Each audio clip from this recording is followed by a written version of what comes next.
Hi everyone, and welcome to my channel. I'm excited to share my content with you, and I hope you enjoy watching.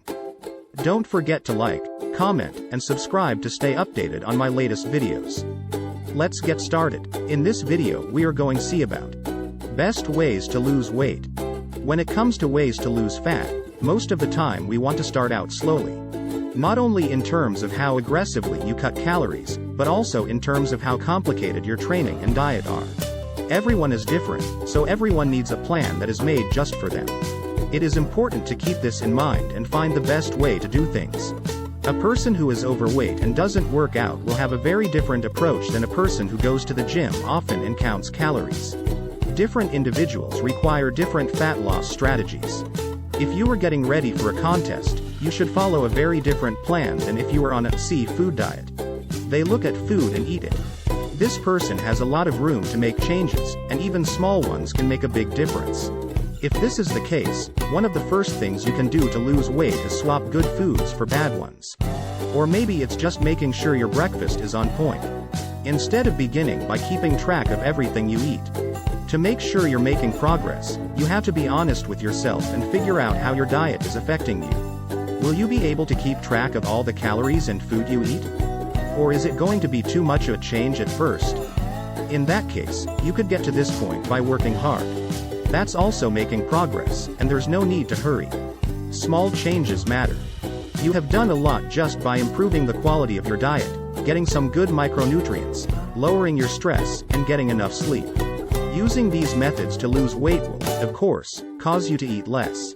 It should be noted that when you change the way you eat, most diets lead to a drop in calories. Most of us will choose healthier foods just because we are aware of what we are eating.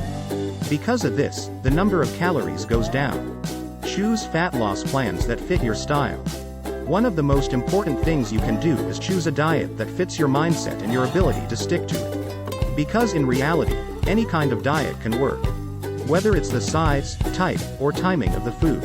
At the same time, you can get closer to your calorie goal without keeping track of every single thing you eat. Besides grams and calories, there are a lot of other ways to keep track of your diet and see how it's going. But finding what works for you is the most important part of your fat loss plans.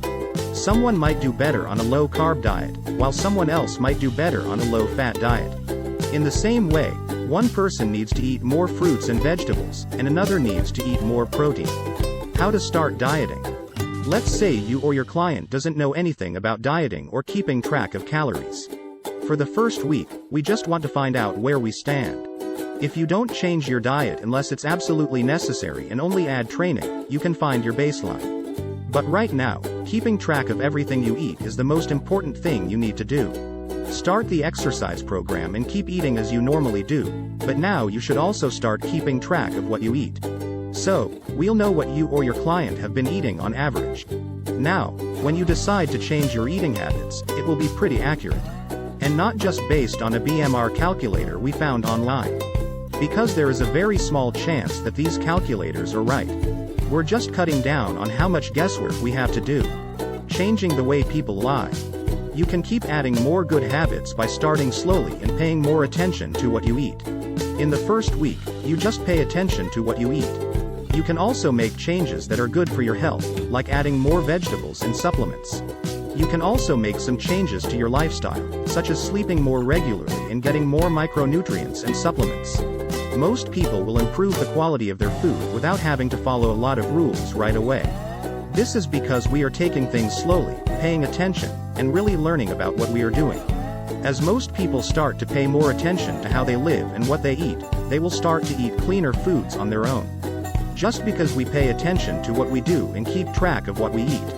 By doing these simple things, we're probably also burning a few extra calories. And it happens on its own when you are aware of yourself and your habits. A few changes and adjustments. If you make these small changes and stick to them for a week, you should already see results. If you keep track of and pay attention to what you eat, your body weight and energy will probably change. And if things are going well, there's no need to make big changes to the diet. Some people might need it, but it's very rare. You can also tidy up and add extra high-quality foods. Change your macronutrients based on how you train. It's important to get the right nutrition before, during, and after a workout. We are making changes to our diet and training slowly but effectively. Think about the kind of training you need. We've been doing this program for about 2 weeks now. What you do next will depend on what you've already done. For example, if you started out with metabolic training, you might need a deload at this point. Still, we aren't too worried about getting our metabolisms in better shape, other than by reducing stress. Our goal is to get as much metabolic adaptation as possible without causing too much inflammation. We can do this by training for a systemic metabolic response or a local metabolic response. Systemic is a type of metabolic fatigue that affects the whole body and makes us feel like we can't get enough air. The local metabolic training makes it so that each muscle gets tired more quickly. We can improve our ability to burn body fat by making changes to our metabolism that don't cause a lot of inflammation. With a cleaner diet and better ratios of macronutrients, we can cut calories and make it easier for our bodies to use fat. We can also increase our ability to burn body fat by reducing stress and inflammation. And we are also getting rid of some of the changes in our metabolism that slow it down. An efficient metabolism is important. Even though it seems obvious that a healthy metabolism makes it easier to lose weight, a lot of people used to think otherwise. We just want to be clear about this and explain why it is true. Simply put, a good metabolism turns food into energy faster and easier by using it.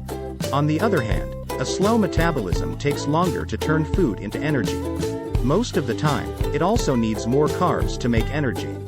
From this, it's clear that when our energy production is low, our overall activity level is also low. In turn, you can't do as much physical work, you don't do as well in the gym, and it takes you longer to get back to normal. This shows that having a good metabolism makes it much easier to lose weight. So, if we want to lose fat and feel good afterward, we need a good metabolism. No amount of fitness is too much. When we are in good shape, nothing in our bodies is really worse off. You've been working on improving your metabolic functions for maybe 3 weeks. During the first 3 weeks, you can really push yourself in the gym, but you shouldn't cut calories too much yet. Because training itself tends to use up a lot more energy than you have used in the past.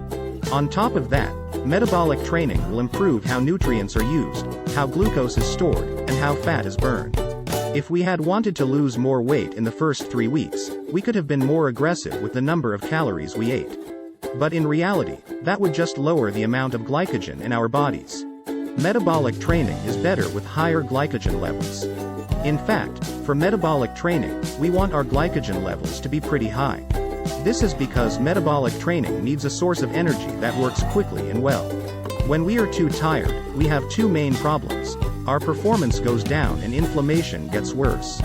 A lot of research shows that when we train when we don't have enough glycogen, inflammation goes up a lot. As a result, our metabolism becomes less efficient. Because our metabolism slows down, inflammation goes down. That's all for today's video. Thank you for watching, and I hope you enjoyed it. If you did, don't forget to like and leave a comment below. Also, make sure to hit the subscribe button to stay updated on my latest videos. Until next time, take care.